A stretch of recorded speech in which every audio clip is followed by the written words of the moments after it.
Hey everybody, hope you're all doing well. My name is Steven and this is the Storytime channel. Today we've got some malicious compliance stories and our first story of the day is by WatanabeSama. Crazy boss tries to make me work more than anyone, but doesn't want to pay me accordingly.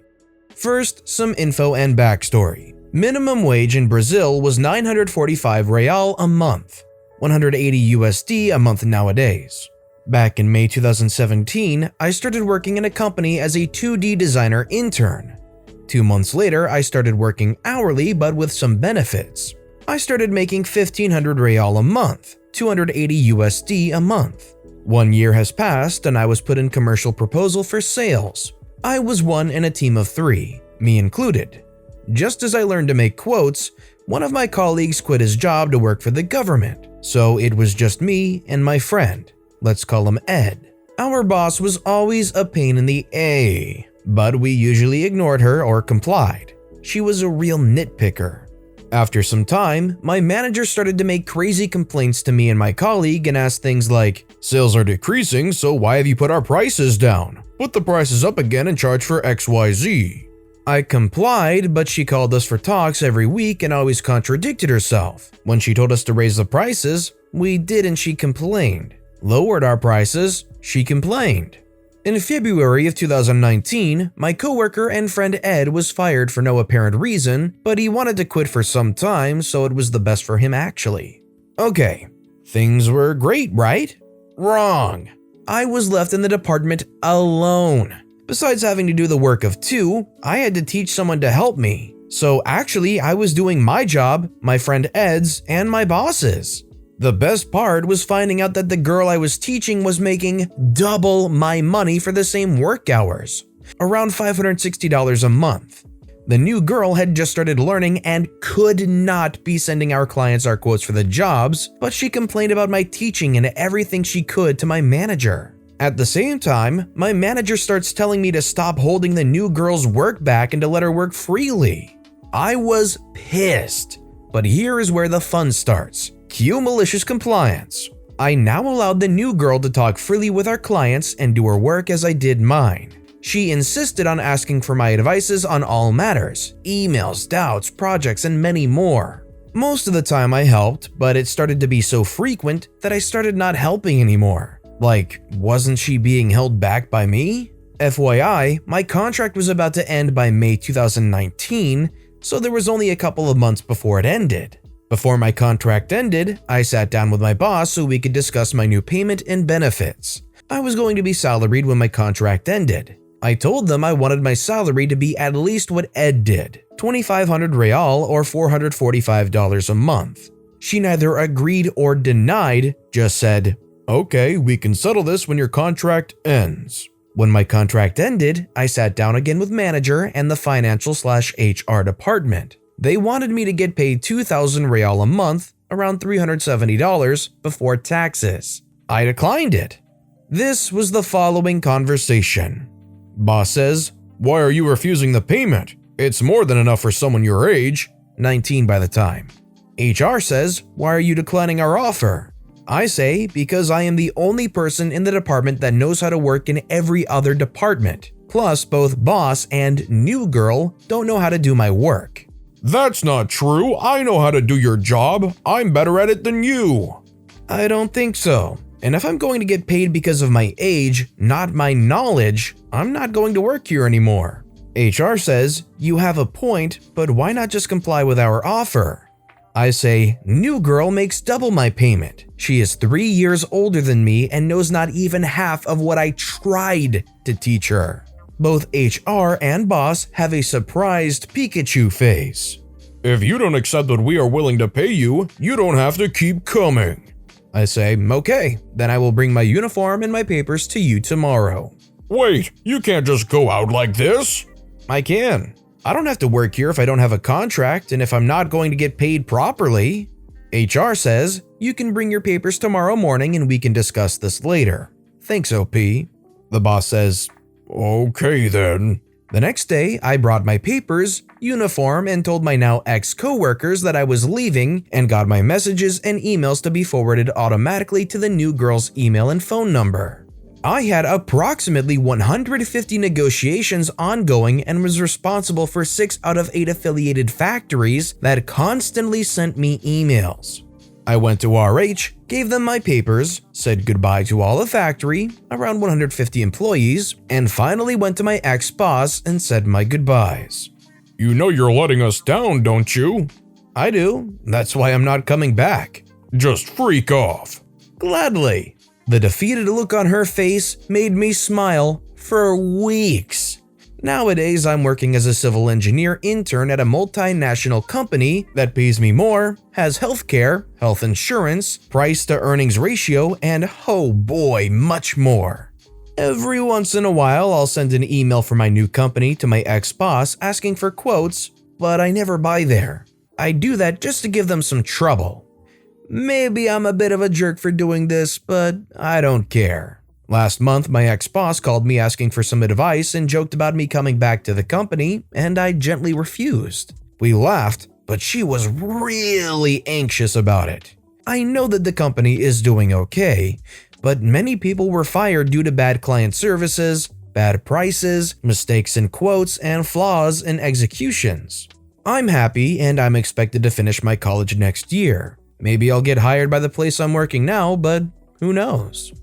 So let me ask you guys, if you were in this situation where you know you would get slightly underpaid and paid only to your age and not your knowledge, but you do have a secure job offer, or you have to start again and find an all-new job somewhere else with no guarantees, would you be able to pass up the guaranteed job to go out and try and find a place that will hire you appropriately for your capabilities? Let me know in the comments down below. Our next story is by AetherNugget. I don't care that your mom is hurt, get your priorities straight. So this happened about a year or so ago, but I was reminded about it earlier today while speaking to my old boss on Facebook.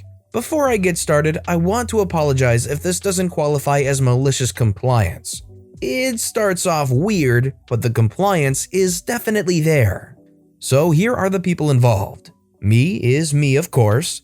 Dan is my old boss, name changed of course. Karen is his boss, again, name changed. So, now that the rules are laid out, here we go. I used to work as the residential manager of a house for people with special needs. I had previously worked in direct care and managed a house with a different agency, but moved to this new agency for a variety of different reasons. I've always worked in this field. I still do, and consider it my calling. It's very difficult work managing the house, as not only do you have to remember everything about each of the residents, referred to as the guys, but you also have to set the staffing schedule. Now, according to Karen, I had been hired to fix this house up. For a bit of background on the house, it had only been open for about a year, and the guys had just met when they moved in, so they didn't know each other very well and were constantly making each other angry. Most staff members weren't sure how to work with them due to the lack of training and lack of understanding of their unique personalities, so they just kinda let the guys do whatever they wanted. Beyond that, there was no accountability. For example, there was a house credit card that was to be used for food and another to be used for items like soap and cleaners. There was no way to keep track of purchases because staff hadn't been trained on how to sign the cards in and out, how to store receipts, and what to do with the card logs. Needless to say, the house was a mess from a managerial standpoint when I got there, and they had gone through 6 managers in the 1 year they had been open.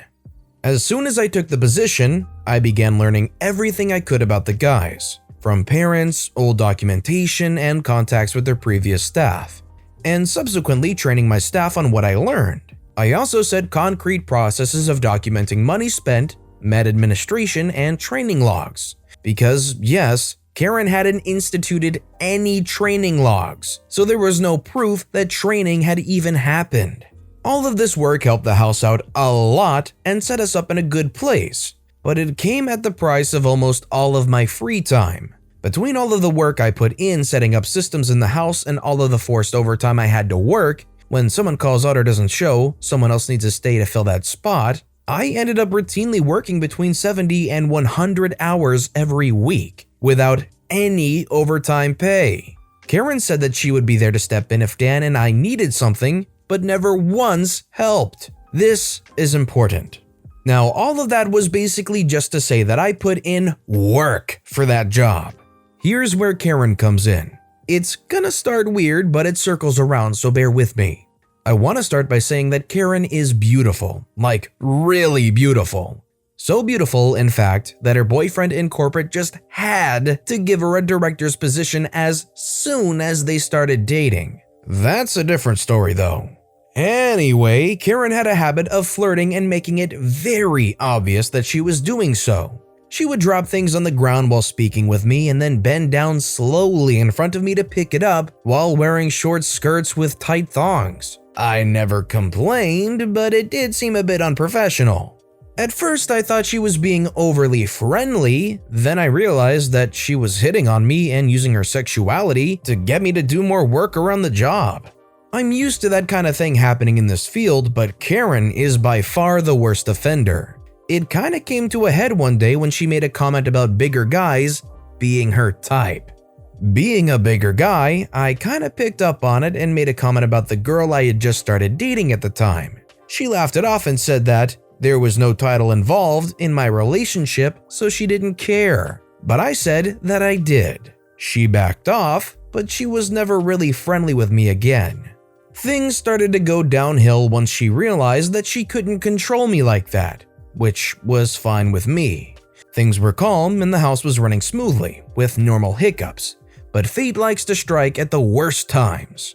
I got a call from my mom basically as soon as I got to work one day at like 8 a.m. saying that she had tripped over my ridiculously hyper dog and fell and she was having a hard time breathing. I called Karen to tell her I was leaving and then rushed home. You'd think that someone would respond with empathy, but I was met with a cold, "You'd better be back later today." Okay, whatever, she's probably having a bad morning. I take my mom to the walk-in orthopedic clinic about half an hour away, and after a 2-hour wait, they finally saw her and ordered x-rays. Problem is that they don't do x-rays on site, so we had to go to another orthopedic clinic to get them done and read. I called Karen en route to the second clinic and filled her in. She told me that I had work to do and that I'd better get back as soon as I could. After another half-hour-long drive and another 2 hours waiting for the x-rays to be done, we sit and wait for them to call us back in to have them read. This is where it goes south. Karen calls me and I run outside to take the call. Here's an approximation of the conversation. Karen says, "Where the hell are you?" I say I'm at the doctor with my mom, waiting for x-rays to be… Karen, cutting me off, "You said you would be quick." I had no idea it would take this long. Save it. You're probably just trying to get a free day off. You really have to get your priorities straight. You have no idea how lazy you look. Me yelling now. So I work 90-hour weeks and I'm lazy? I fixed the mess you allowed to build up and can't take my freaking mother to the doctor for an emergency without being yelled at?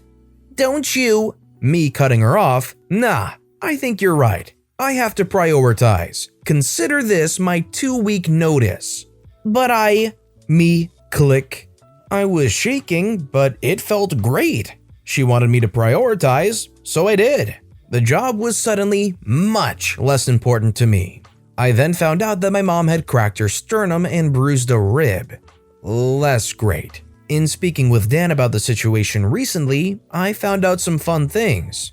My replacement has no idea what they're doing. They show up drunk and high, have no idea how to relate to the guys, and the staff don't respect them at all. My replacement's incompetence cost Dan his job.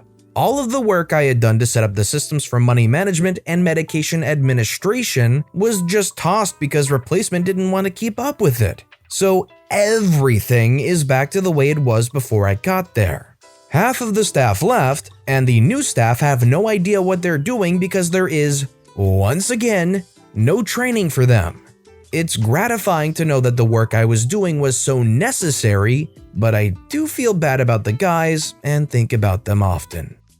Yeah, I don't think that can fly in a legal capacity for a house for people with special needs. How can you be licensed or whatnot for that, but have it so careless? Even if it isn't in like a great neighborhood or like a high money making situation, aren't there still some kind of regulations that have to be in place for that? I would say it's probably worth it to try and find some kind of tip line or place where you can report it for somebody to check into that, because these are people with special needs. They need to be taken care of appropriately.